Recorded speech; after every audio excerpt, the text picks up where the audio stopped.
Thank you very much, Mr. Chairman.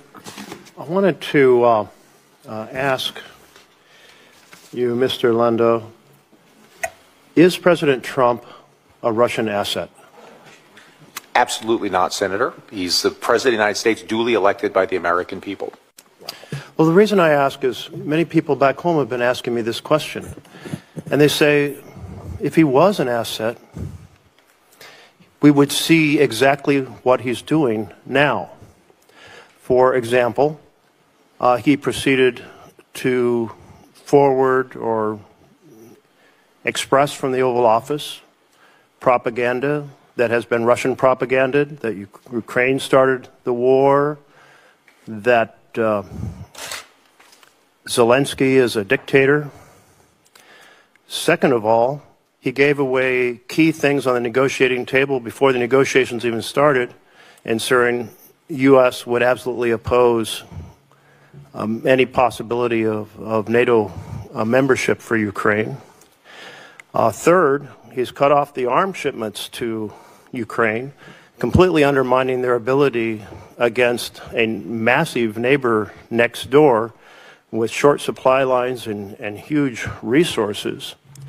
Fourth, he's undermined the partnership with Europe, which has been essential to security over the last 80 years, a major goal of Putin's. And then he's done everything to discredit and dismean Zelensky on the international stage with the just shameful press conference in which he teamed up with the vice president to attack Zelensky. I can't imagine that if he was a Russian asset, he could do anything more favorable than these 5 points. What else could a Russian asset actually possibly do that Trump hasn't yet done?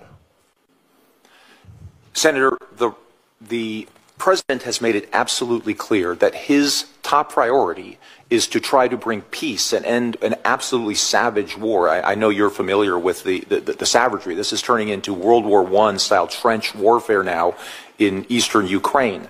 The president is an exceptionally gifted deal maker. He is probably the only individual in the entire universe that could actually stop this. The president understands, as part of his deal well, making, let's turn to another of the folks here. Carrots and thank you very much, since you're now off the topic I was raising. Mr. Whitaker, these 5 things that the president has done that are so favorable to Putin and so damaging to Ukraine and to our partnership with Europe, do you approve of them? Well, Senator, thanks for that question. I'm just going to have to politely disagree with you on those 5 things and the way you've framed them. You know, the war in Ukraine would have never happened if President Trump was president in 2022. The war in Ukraine happened because of Joe Biden's weakness after his I don't think that was the Afghanistan. question I asked, but maybe you could some other time go on television and express those points of view. But do you mind just answering the question I asked? Do you agree with the 5 things that President Trump has done, starting with him expressing Russian propaganda from the Oval Office? Well, you know, again, as I mentioned to your colleague, I am not here to assign labels. We're in the middle of a very important peace negotiation. Okay, thank you. I do hope that we have an administration that works to get the very best deal for Ukraine, but what a Russian asset would do would be to work to get the very best deal for Russia, and that appears to be exactly what Donald Trump is trying to accomplish.